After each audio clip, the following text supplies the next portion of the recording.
Hey, what is up guys, Mixoplex here. In today's video, I'm going to be showing you guys two locations which are amazing for XP and both of the loot. Now just to kind of throw this out there, the quality of this video at some points is going to be kind of potato, as one of the locations, just for some odd reason, the quality, like the FPS would just dip. Alright, and I'm trying to get a better version of it, but unfortunately it just dipped to around like 25-30 FPS. Only at this location so far have I seen these kind of issues, this is something I have reported Bethesda, but I figured I'd point out to you guys so you don't freak out like, oh my god, what's up with the quality. So there's two locations which I've been frequently visiting during beta, one of which was just a kind of an accident. There was an event going on, we figured we'd check it out, and turns out it's insanely good. Now, it's located at the Sons of Dane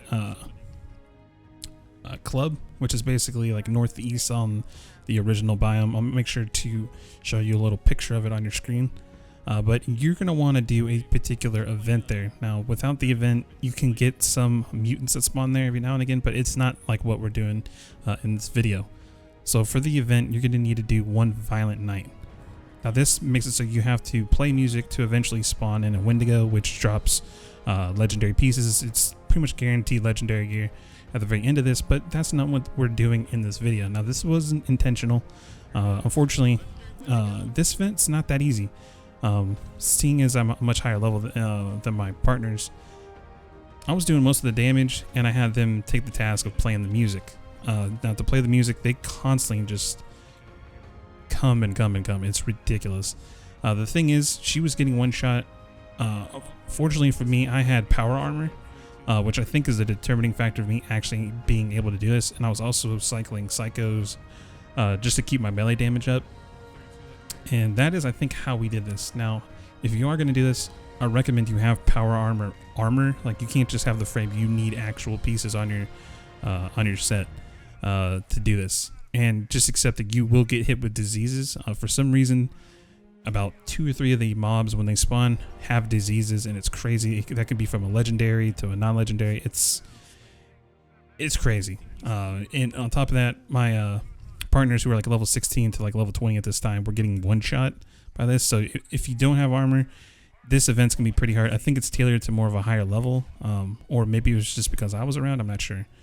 This is what I was calling the meat grinder. We sat here for about 30 minutes and we're farming so many reavers, feral ghouls, and I think I got at total about 3.5 levels from this, just from doing this. And it wasn't intentional. I was just like, we couldn't finish it because it was wave after wave after wave. Thing to note here as well, there's 2 melee weapons you can get here. The war drum is just something you'll see me actually using eventually, but it is a 2-handed sledgehammer, which looks like a drum, basically, attached to the end of a sledgehammer. It looks really cool. Apparently you can make these through a plant. I'm not sure if you get the plant from scrapping it or just finding like a physical recipe for it, but this is something eventually you can craft.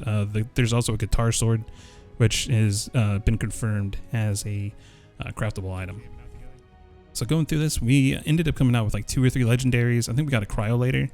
And ended up managing to snag up a 50 cal sniper as well as some legendary pieces, none of which were that good. Most of them were pretty crap, to be honest. But at the very end, you are guaranteed a boss Wendigo, which does drop a named item at any point. So all in all, this is probably was like one of those mistakes, but it was a really good mistake because it was just so much XP. So much stuff. On top of that, I had my camp relatively close, so we could go scrap this stuff. So if this event is up, have plenty of meds. Make sure you have power armor, gear as well, and just try and outlast it as long as you can. So another place you can check out is Lewisburg. Now this is probably my favorite location that's not tied to an event. Generally what happens here is you'll just see a lot of super mutants. When they do spawn, it's insane. A good thing here is there's an ammunition vending machine as well as a medical machine as well, just around the corner. There's also a vendor which can sell mods, sometimes legendary gear, bobbleheads, bulk items, stuff that you could just use. So it's always good to frequently check out the vendor here. And this is a good place to earn some coin, just off stuff that you may or may not need. This is where I usually drop off my excess gear. But yeah, so this is hands down one of my favorite spots. There's also a station inside the train station, as well as a stash box, so you can actually just go ahead and you know, scrap and stash right here. It's amazing. It's really good. Now the good thing about this location as well is there's a few armor spawns, like a physical suit will spawn that you can check out.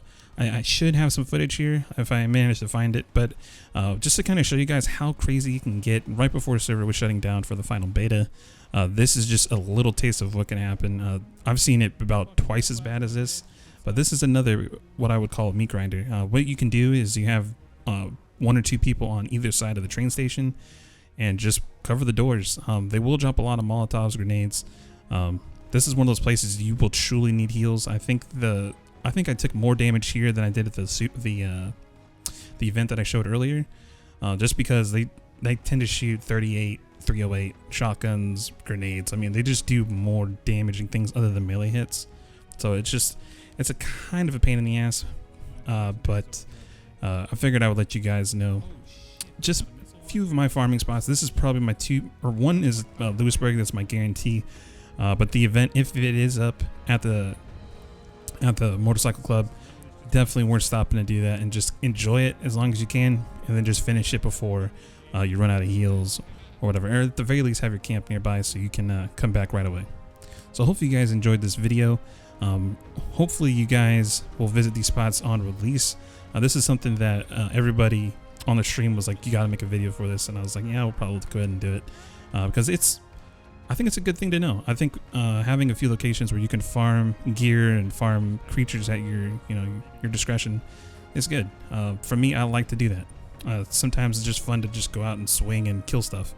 You know, doing quests all the time is not always fun, but sometimes you just need to unload some anger.